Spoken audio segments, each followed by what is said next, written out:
Salut, ça va? C'est moi, Angie. Tu es sur mon blog et là, c'est ma cuisine. Comme tu le sais, j'ai décidé d'apprendre à cuisiner. Je le fais pour moi, pour Violetta, ma nièce préférée, et son papa, Herman. Mais chut, ne dis rien. Je cuisine aussi pour les élèves du studio. J'enseigne le chant. Aujourd'hui, j'ai envie de cuisiner quelque chose de spécial. C'est une recette délicieuse, très savoureuse et appréciée de tout le monde. C'est la pizza, j'imagine que tu connais, non? Tu connais, hein? Heureusement, Olga m'a prêté son livre de cuisine. Il contient un tas de délicieuses recettes et de précieux conseils pour m'aider à les réaliser. Si je veux préparer cette recette, c'est parce que je sais que ma nièce Violetta raffole des pizzas. Je me souviens qu'un jour, elle avait essayé d'en préparer une chez elle avec son ami Diego. T'es prête? Oui. Parfait. Fais bien attention. Oui. D'abord, tu fais une petite montagne. Voilà. Et puis, tu fais un trou dedans. Tu vois? Oui. Et? Quoi? Comment ça? Et ça ne te fait pas penser à quelque chose? Si, à un volcan. C'est exactement ça, à un volcan. Et c'est bien, C'est moi ou Violetta. tu me traites comme une gamine de Non, 2 ans? non, je me le permettrai pas, je t'aime trop. Bon, il faut verser l'eau dans le trou du volcan. Là. Voilà. Maintenant, il faut mélanger tout ça. C'est moi, laisse-moi. Tu veux? Oui. Tu crois vraiment que tu vas y arriver? Aide-moi. D'accord. Cuisiner, c'est plus amusant quand on est plusieurs, mais comme je suis toute seule, on n'a qu'à dire qu'on cuisine tous les deux. Pour notre pizza, il nous faut de l'eau. Je vais commencer. Il faut déjà que j'aille chercher un saladier. Je prends le plus grand que je trouve. Regarde. Et je vais commencer par verser la farine. On va sûrement se salir un peu, je te préviens. Premièrement, je dois faire comme une sorte de petit puits au milieu. Et maintenant, je vais me servir de mon verre d'eau pour délayer une petite quantité de levure de bière. Je vais prendre une cuillère et une fourchette. Et voilà. Elles avaient disparu, je les ai retrouvées. Et je vais mettre un petit morceau de levure dans mon verre d'eau. Et du sucre. Hein, du sucre?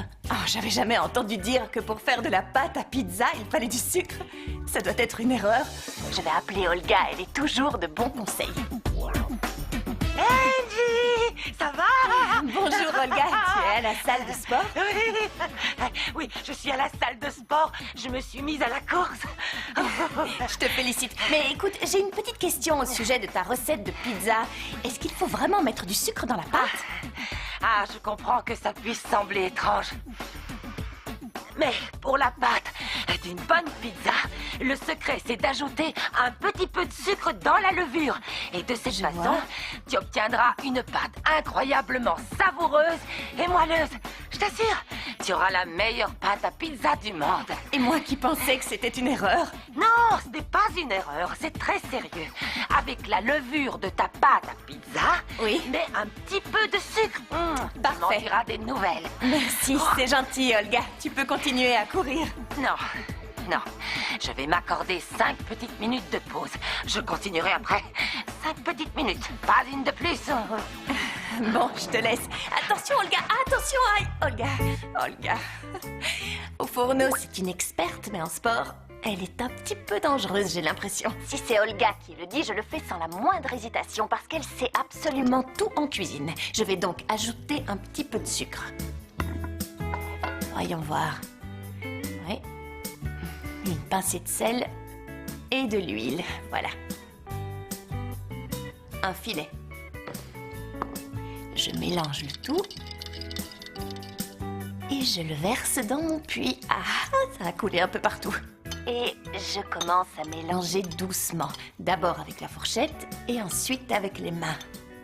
Il faut pétrir la pâte bien comme il faut. Encore un peu. Il faut qu'elle soit lisse, homogène et élastique.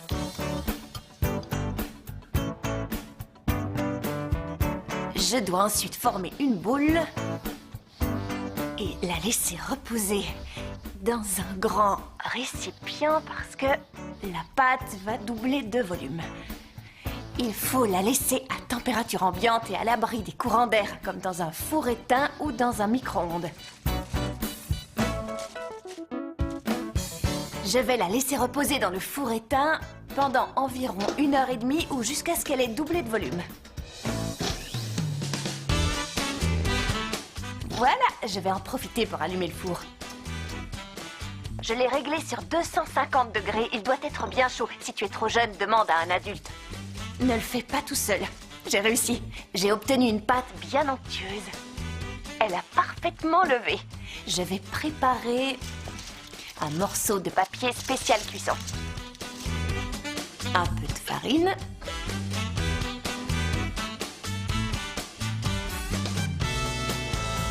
Et avec un rouleau à pâtisserie, j'étale bien la pâte à pizza. Une fois que la pâte est bien aplatie, je vais pouvoir découper ma pizza en forme de cœur. Tada! Un petit peu d'origan, un filet d'huile d'olive, comme ça, et une pincée de sel. J'ai tous les ingrédients de ma sauce. Il ne me reste plus qu'à l'étaler sur la pâte et à passer le tout au four. Seulement la pâte et la sauce tomate.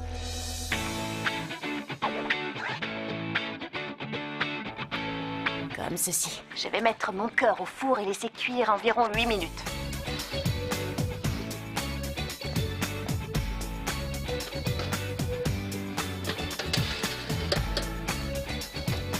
Je vais te montrer. Tu vas voir ce que ça donne. Accroche-toi bien, je t'emmène. J'entrouvre pour prendre une photo.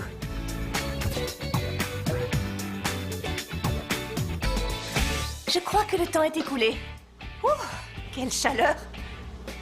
Ma pâte à pizza est prête. Ah, c'est chaud. Fais très attention à chaque fois que tu as besoin d'ouvrir le four.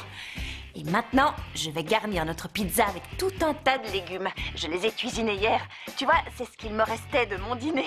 On peut utiliser les légumes qu'on veut. Moi, j'ai des tomates, des brocolis, de l'aubergine, du poivron rouge, du jaune, de la courgette et de la mozzarella. Indispensable pour faire une bonne pizza.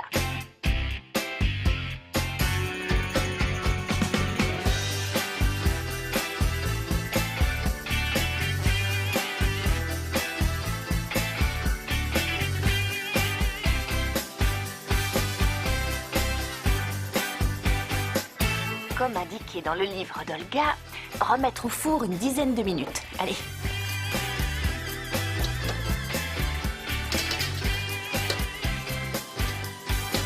Voilà, elle est dans le four. Et comme je dis toujours, pour ne rien oublier, je vais récapituler toutes les étapes de notre recette.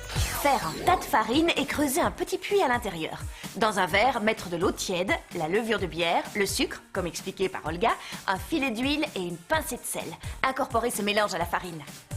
Pétrir jusqu'à obtention d'une pâte lisse et homogène. Laisser reposer. Une fois qu'elle a doublé de volume, étaler la pâte à pizza et la découper en forme de cœur. Recouvrir de sauce tomate, composée de tomates, d'huile, de sel et d'origan, et faire cuire 8 à 10 minutes. Garnir la pizza avec la mozzarella et les légumes en dessinant un arc-en-ciel et faire cuire à 250 degrés pendant encore 8 à 10 minutes. Je suis impatiente de sortir notre pizza du four. Oh, ça sent déjà terriblement bon dans la cuisine. Ça sent bon et il ne fait pas froid. Bien sûr, en faisant très attention, je sors la pizza du four. Je fais très attention. Ah, c'est brûlant, je me brûle. Et voilà. Il faut que tu vois ce que ça donne, c'est incroyable.